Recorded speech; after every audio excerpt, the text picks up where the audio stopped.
자, 친구들, 짜잔, 누구일까요? 말씀을 들어가며 전도사님이 한 사람을 친구들에게 소개하고 싶어요. 이 사람이 누구인지 한번 맞춰보셨으면 좋겠어요. 이 사람의 내용을 들려드릴게요. 어린 소녀의 세상은 늘 어두웠고 조용했습니다. 보이지도 들리지도 않는 세상에서 그녀는 이런 답답함 때문에 늘 분노에 차 있었습니다. 사람들이 손을 잡고 무엇인가를 쓰면서 알려주어도 그것이 무엇을 뜻하는지 알 길이 없었습니다. 그녀의 세상은 의미 없는 감각의 덩어리였고 그녀는 그렇게 날마다 자신만의 세계로 고립되어져 갑니다. 그녀가 7살이 되었을 때 앤 설리번이라는 선생님을 만나게 됩니다. 어느 날 설리번은 그녀의 손을 이끌고 우물가로 데려갔고 차가운 물이 그녀의 손 위에 쏟아져 내리게 했습니다. 그리고 설리번은 다른 한 손으로 천천히 글자를 써 내려갔습니다. W-A-T-E-R 뭐죠? 워터, 물이죠, 물. 외국인이 있어서 전선생님이 좀 긴장했어요. 전선생님이 좀 긴장되네요. 그 순간 그녀의 내면에 무언가가 깨달아지기 시작했어요. 손 위에 흐르는 이 감촉과 손바닥에 새겨진 이 글자가 서로 연결이 되는구나. 이거를 깨닫게 된 거예요. 아, 이것에는 이름이 있구나. 세상은 우연한 게 아니라 모든 의미들로 이루어져 있구나. 그리고 한 가지 더. 그녀는 이번 사건을 계기로 이 사람, 선생님, 설리번 선생님은 나를 해치는 사람이 아니라 나를 바른 길로 인도해 줄 수 있는 분이라고 믿고 신뢰하게 되었다는 거죠. 그날 이후에 그녀의 인생은 완전히 바뀌었습니다. 훗날 자신의 책에 이런 글을 적지요. 그날 내 삶은 온통 빛으로 가득 찼다. 그날 물이라는 단어가 내 손에 떨어질 때 내 영혼이 깨어났다. 그날 한 단어가 아니라 한 사람을 신뢰할 수 있게 되었다. 사랑하는 여러분, 이 사람이 누구입니까? 누가 맞췄어요? 선생님이셨군요. 헬렌 켈러입니다. 여러분, 말과 삶으로 시대를 가르친 진정한 교육자이자 글로 세상을 깨운 작가인 헬렌 켈러의 이야기예요. 헬렌 켈러는 자신의 겪게 된 현실의 무능함 앞에서 좌절했어요. 그런데 설리번 선생님을 만난 후에 자신의 인생은 완전히 변화되게 되었다라는 거죠. 사랑하는 고등부 여러분, 인생은요 만남의 연속이에요. 그래서 만남이라는 것은 참 중요해요. 왜냐하면 누군가의 만남, 그 관계를 통해서요 사람들은요 영향력을 주기도 하고 받기도 하기 때문이죠. 김단도 교수님이 이런 책을 썼어요. 1000번을 흔들려야 어른이 된다. 너무 멋지지 않나요? 1000번을 흔들려야 어른이 된다. 이 말처럼요, 이 책의 제목처럼요, 우리는요 참 많이 흔들려요. 특히 여러분의 때는 흔들리는 때예요. 많이 흔들리셔야 돼요. 많이 흔들려도 괜찮아요. 수없이 넘어지고요, 반복해서 죄를 짓고요, 실패하기도 해요. 그런데요, 그 순간에 여러분들이 생각하시고 반드시 기억해야 될 게 하나 있다면, 그래도 하나님은 선하셔. 하나님은 그래도 최악의 상황이지만, 나는 지금 너무 힘들어 죽겠지만 이 최악의 상황도 최고의 상황으로 역전시킬 수 있는 분이 내가 믿는 하나님이야 라는 믿음이 여러분 안에 있어야 합니다. 그 믿음이 있을 때는요, 우리는 이 시간이 단순히 고난이 아니라 성장의 시간으로 자라가게 될 것이기 때문입니다. 여러분들 성장통은 아프잖아요. 여러분들 키 클 때 무릎이 아프고 팔이 쑤시고 했던 그 성장통 아프잖아요. 어른이 되어가는 과정이기 때문에 그 고난 속에서 여러분이 더 많은 성장을 할 수 있다는 것을 늘 기억하며 힘내십시오. 하나님은 우리에게 단순히 야, 내가 말씀 줬잖아, 잘 견뎌 라고 하지 않으세요.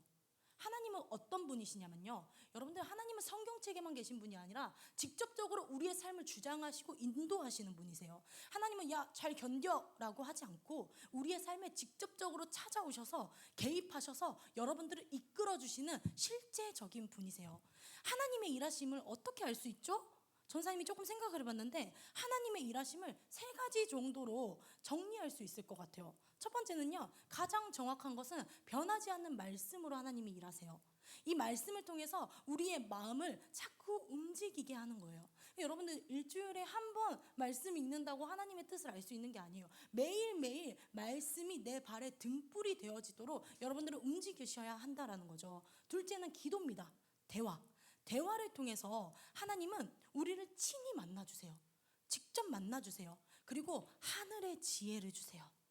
하나님의 지혜를 주셔서 이 세상을 견뎌나갈 수 있도록 돕는다라는 거죠. 세 번째는요, 하나님이 예비하신 만남을 통해서 일하십니다.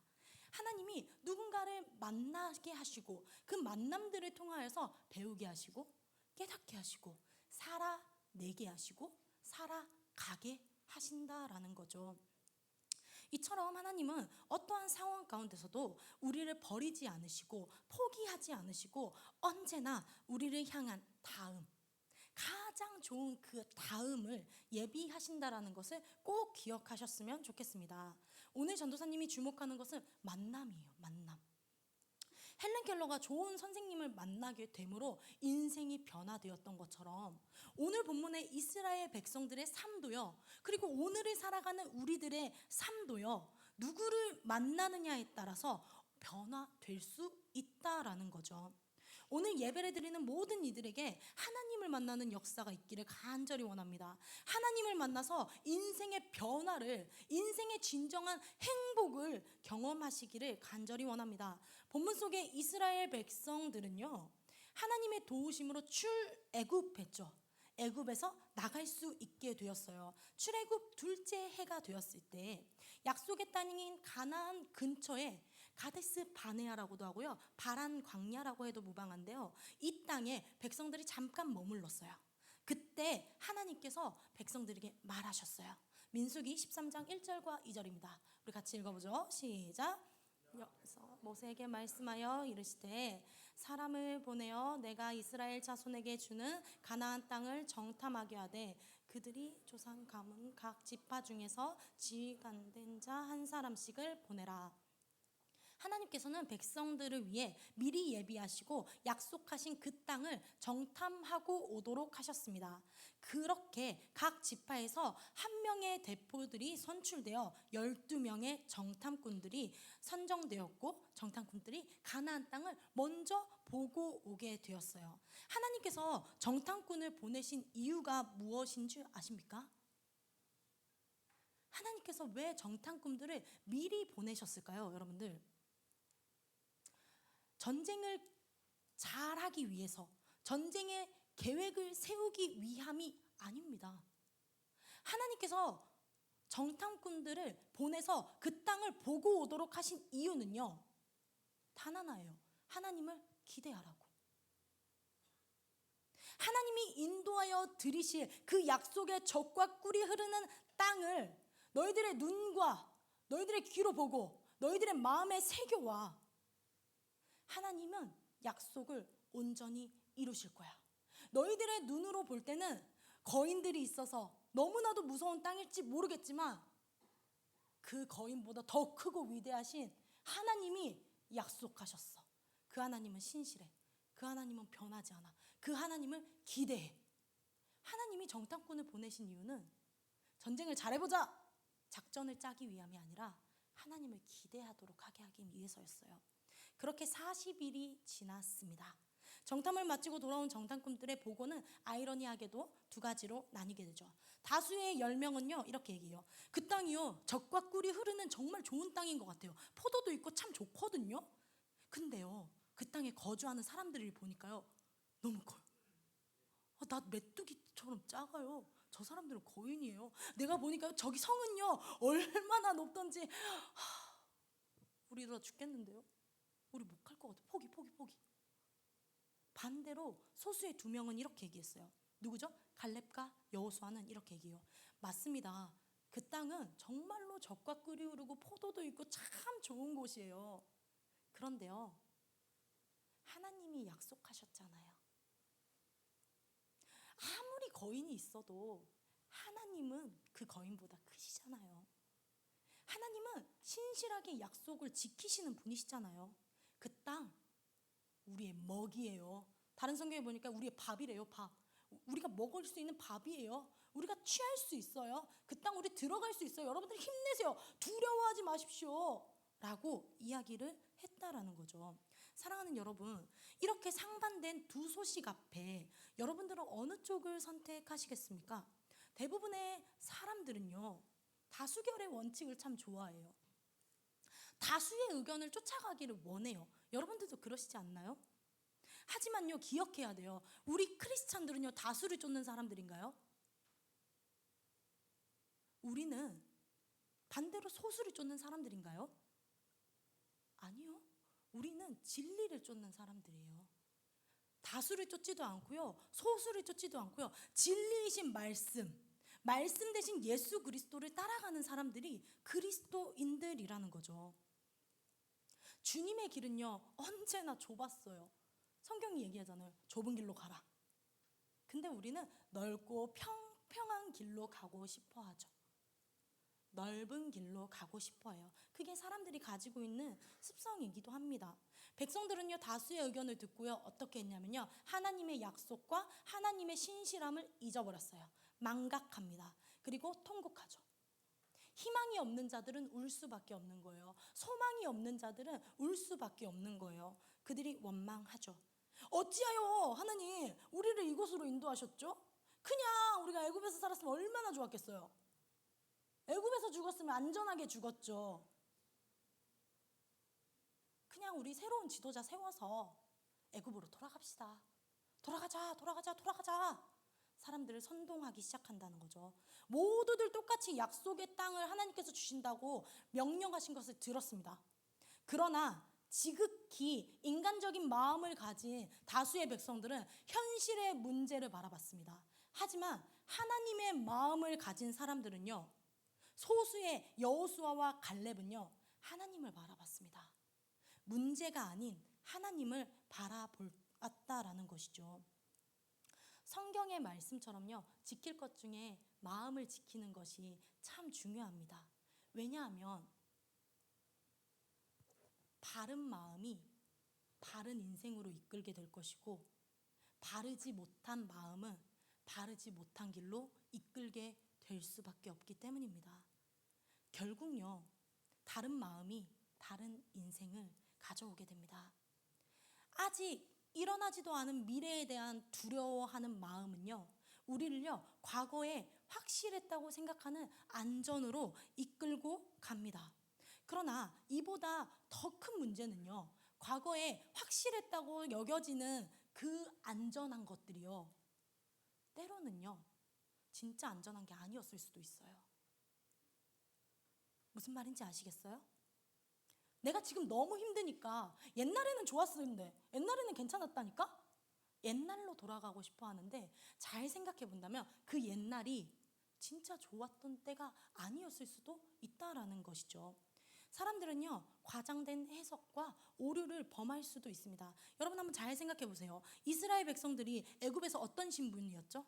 왕의 신분이었나요? 노예였어요, 노예. 그들이 언제 넉넉하게 먹었어요? 언제 편안하게 잤어요? 언제 그렇게 살았어요? 언제 따뜻하게 지냈어요? 그런 적 없잖아요. 그런 적 없잖아요. 그래서 하나님께 부르짖었잖아요. 살려주세요. 나 노예처럼 살고 싶지 않아요. 그래서 하나님이 출애굽시켜 주셨잖아요. 그 부르짖음의 응답으로 출애굽이라는 은혜를 경험했잖아요. 그리고 그 광야의 여정 속에서 무엇을 보았죠? 홍해를 가르시는 하나님. 사방이 다 물로 덮여 있어도 내가 소망하는 하나님은 하늘을 여실 수 있는 분이야. 홍해를 가르시는 하나님을 보았고, 마라의 쓴물이 나뭇가지 하나로 달아지는 기적을 보게 하셨고, 매일매일 만나를 내리시는 경험을 했잖아요. 그렇게 누리면서 살았잖아요. 근데 또 그 하나님의 은혜를 잊고 하나님이 베풀어 주신 것들, 감사할 일들을 잊고 내 현실의 문제를 바라봅니다. 여러분, 이 모습이 여러분들의 모습이 아니라 전도사님 모습이에요. 그리고 우리 선생님들의 모습일 수도 있어요. 심리학적 용어예요. 이런 게 있어요. 또 영어로 해야 되네. 우리 외국인 친구가 있는데 노스텔지어 노스텔지어라는 개념이 있어요. 이 개념이 뭐냐면요, 일단은 기억하셔야 되는 거, 이 노스텔지어는 건강한 노스텔지어가 있고 건강하지 못한 노스텔지어가 있다라는 건데, 지금 전사님이 얘기하고 싶은 것은 건강하지 못한 노스텔지어에 대해서 이야기를 하고 싶어요. 과거를 실제보다 더 좋고 안전하다고 느끼도록 재구성하는 감정, 이 감정이 여러분들의 마음에, 우리 사람들의 마음에 있다는 거죠. 과거에 대한 기억이 아니라 현재 내가 만나는 이 문제들이 너무 크고 두려우니까 내가 그 과거를 재구성해서 환상 속으로 만들어내는 거죠. 아, 그때는 좀 안전했던 것 같아. 현재가 불안할수록, 현재의 문제가 더 클수록, 미래가 불확실할수록 사람들의 뇌는요, 자신만의 안전한 지대를 꿈꿔요. 안전한 지대를 만들어가요. 이게 노스텔지어라고 해요.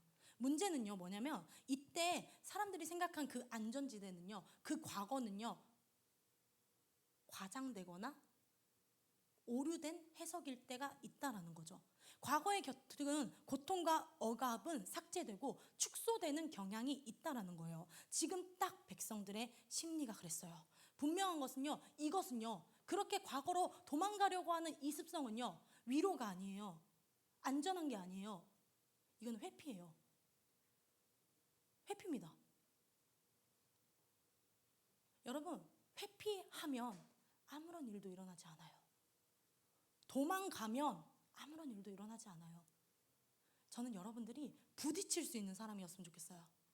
문제 앞에, 하나님 앞에 부딪혀서 기도하고 씨름하며 하나님 앞에 나아올 수 있는 진짜 주님의 자녀들이 되었으면 좋겠습니다. 우리도 다수의 백성들처럼요, 힘들 때 너무나도 쉽게 하나님을 원망하죠. 기도의 응답이 더디다고 느낄 때 너무나도 쉽게 하나님의 존재를 의심해요. 전사님이 한 몇 년째 기도하고 있는 게 있는데요, 요즘에 하나님 좋은 배우자를 주세요. 아멘. 기도하는데 응답이 좀 더뎌요. 아, 하나님 왜 일 안 하시지? 나 진짜 새벽 예배도 열심히 했고 나 진짜 열심히 해. 교회 봉사도 했는데 하나님 왜 이렇게 더디시지? 라고 생각이 들 때 전도사님도 넘어지는 거예요. 우리 하나님 살아계신 거 맞나? 의심할 수 있다라는 거죠. 근데 그때 여러분은 어떻게 하셔야 되겠어요?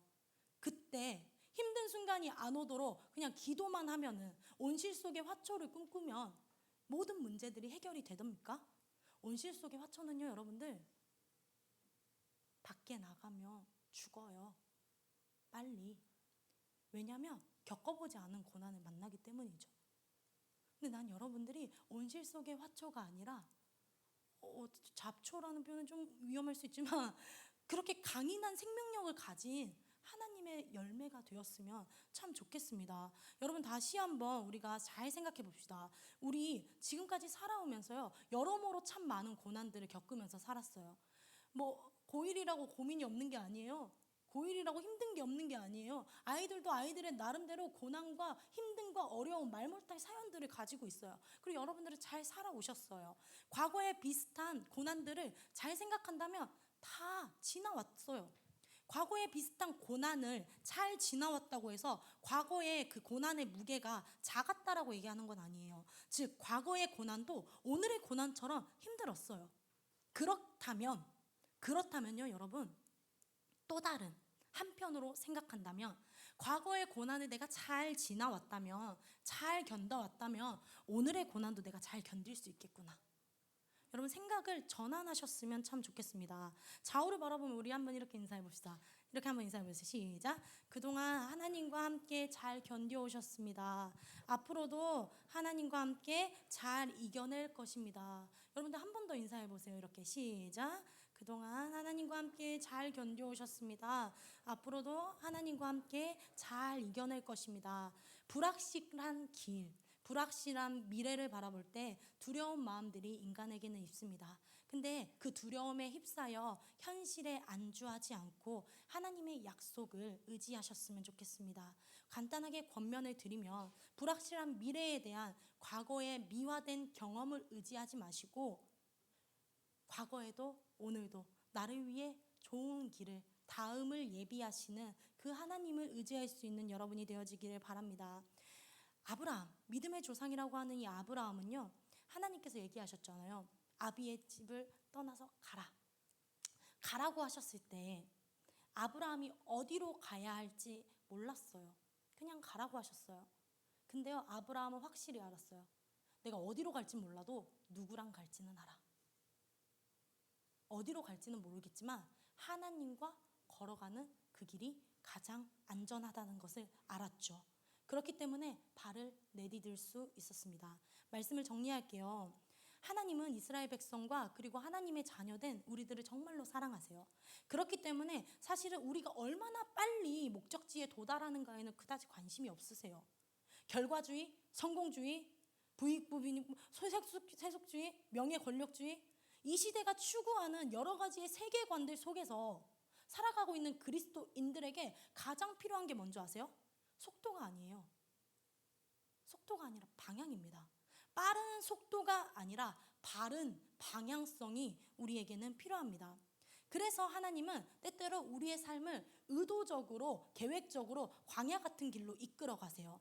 그때 우리는 연약한 존재이기 때문에 하나님께 섭섭할 수 있고 이해되지 않은 상황에 답답할 수 있고 내가 하나님께 버림받은 건 아닐까 두려울 수도 있어요. 기도해도 찬양해도 잘 안 되는 것 같아. 문제가 잘 해결되지 않는 것 같아.